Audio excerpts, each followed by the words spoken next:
Everyone's talking about Gilmore Girls. It is 6 on a Saturday night, which means you have now spent a day and a night waiting for him to call. I know. Well, that's not good, kid. Yeah. If he calls... Who cares? That's my girl. Thanks, Mom. Whether you have someone or not, you are still complete. I've learned that I need to be independent. You are the one that is in charge of your life, and you make your decisions. Gotta rely on yourself because only you can make things happen, and that's what's really important. Gilmore Girls, weekdays at 5, 4 Central, starting tomorrow on ABC Family. We're back, and joining us now is Scott Patterson, who plays the central role of Luke Danes on Gilmore Girls. Luke runs the local diner where a fair amount of the action in the little town of Stars Hollow takes place. Hi, Scott. How are you? I'm good, Brooke. How are you doing? Good. Thanks for joining us. My pleasure. I want to know a little bit about you. I heard that you used to write and compose music, and at one time you pitched AAA baseball. I did. I played professional baseball for 7 years, walked away from it, was paid a great deal of money to stop writing music, actually, in the state of New York. Yeah. So sort of a triple threat. You're the show hunk, you're a songwriter, baseball player. I mean, how does that feel? Because, you know, most people who watch the show think that you are the heartthrob.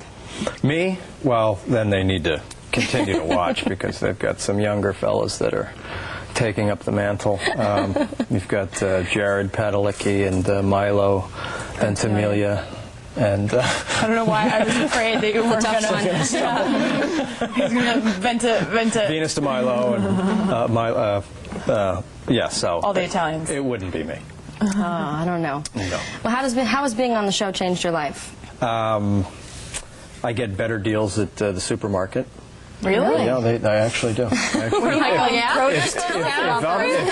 I'm $1 short, they'll say, that's not getting a better deal. That's a good deal for me. That's cheating the supermarket out of money. But I always go back to the same chain. It might not be that store. No, you're spreading it around town. But a dollar here, a dollar there. Well, if the price of your peppers goes up, don't blame me. Tell us a little bit about your character, Luke. Luke is the chief supplier of caffeine for these lovely young ladies. I don't think that they come into the store for any other reason but to get their coffee fix and to get some food and to harass me on a daily basis. And I'm not complaining. I love it.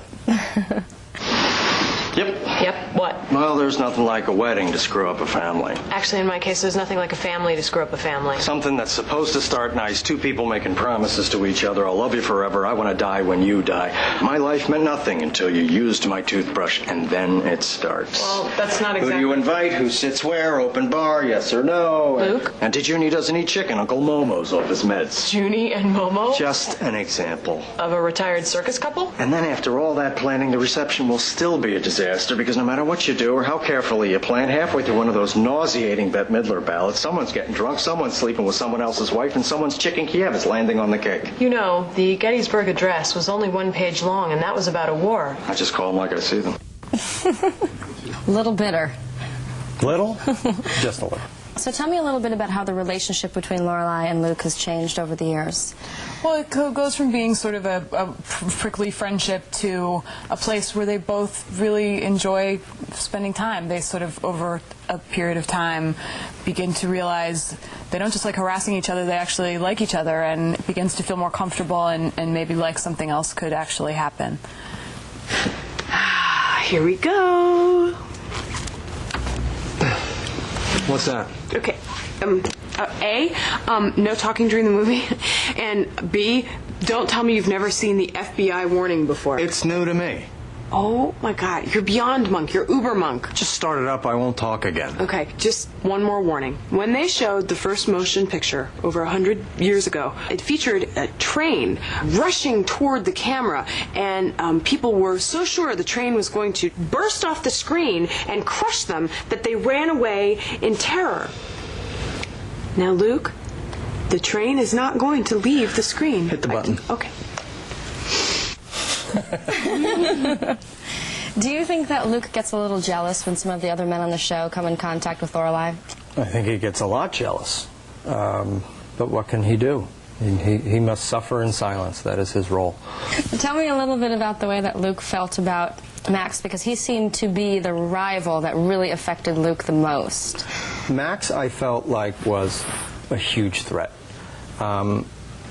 He had a job, a steady job, a better job than I had, with more growth potential. He was, but not at the house. He was an educated person, and I saw how they interacted from afar, and it bothered Luke a great deal, and he was quite relieved when he left the scene. Max Medina, this is Luke Danes. Luke owns the diner. He has the greatest coffee. Oh, right. I saw you at the town meeting. Yeah, I saw you too. Nice to meet you. So, we should be going. Oh, yeah. Yeah, I'm going to get going. I just left my toolbox from when I was here earlier fixing things. I do a lot of little things around here for Lorelei. Yeah, you're very handy. So, Luke, we'll talk later. Yes, we will. Although probably not tonight. We won't be back until late. No, I meant not tonight. Oh, I misunderstood. I meant tomorrow. So tomorrow. Absolutely. We see each other most every day. Well, sure. You've got the coffee. And she needs the coffee. So I'll see you tomorrow. Tomorrow. Same time as always. I'd count on a little later. Doesn't matter what time it is.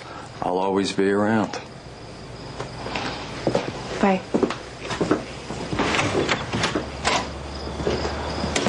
So are we going? Yeah. Just want to make sure you two are finished swinging those things around. Someone's bound to lose an eye. What are you talking about? Nothing. I'll get my purse. I love that scene. Delightful little scene. So uncomfortable. Well, thanks so much for being with us. It was great sitting down and talking to you and getting to know you. Even if you don't think you're a heartthrob, we'll keep the label growing strong. I appreciate that. Yeah. When we return, we'll meet some of Rory's friends and learn about her boyfriend. Now that should be juicy.